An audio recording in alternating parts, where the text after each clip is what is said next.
Speak fast. What do you do when life becomes too heavy to carry, but no one ever taught you how to let go? You walk around with it, this weight pressing on your chest each day, feeling a little longer, a little harder than the one before. They tell you to keep pushing to fight through it, but they never mention the days when pushing feels impossible. When you're barely holding on, and it's not because you lack strength, it's because no one told you that it's okay to set the load down. And maybe that's the hardest part. No one talks about how to stop. We're all taught to move, to climb, to reach, as if standing still is a sin. But what if the act of stopping isn't failure?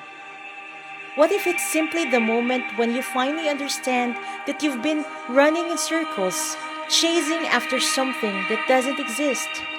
Maybe stillness is where the real answers lie. But it's terrifying, isn't it? To stop, to confront everything that silence brings. There's a kind of quiet that follows when you stop. It's uncomfortable at first, like stepping into a dark room after being out in the sun for too long. Your eyes need time to adjust, and in that darkness, you begin to see all the things you've been avoiding, the disappointments, the losses, the dreams that never panned out. And there you are, left to face the truth you've been running from, that life isn't about accumulating victories, but learning to live with the losses. But we're not taught to sit with our pain, are we? We're told to numb it, to distract ourselves, to bury it so deep that it feels like it never existed. And maybe that works for a while, but eventually it all catches up with you. It rises to the surface, demanding to be seen, to be felt, and that's when you realize that pain isn't the enemy. It's just a part of the process, a necessary step in figuring out what truly matters. When you stop fighting it, when you let yourself feel it, something shifts. You stop looking for the exit, and you start to find a strange kind of peace in the chaos.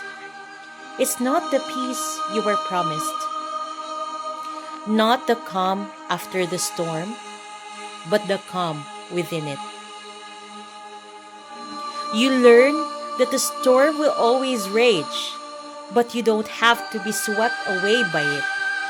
It can stand still in the middle of it all. And for the first time, the noise doesn't scare you. And maybe that's the secret.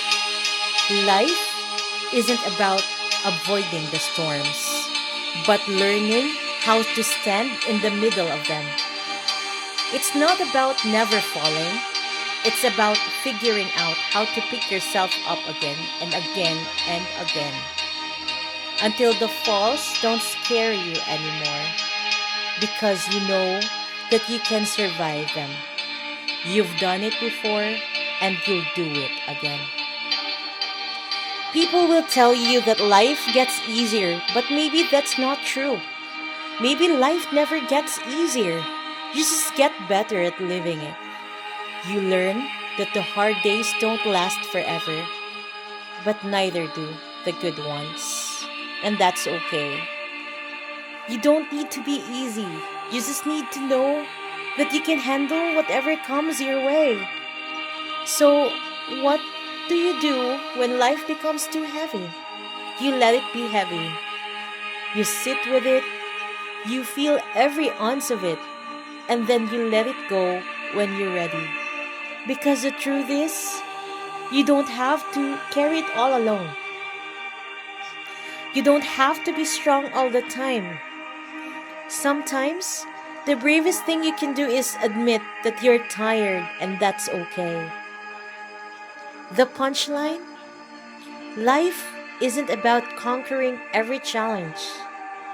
It's about learning to rest, to breathe, and to carry on, even when the weight feels unbearable, because in the end, the strength isn't in how much you can carry, but in knowing when it's time to set it down.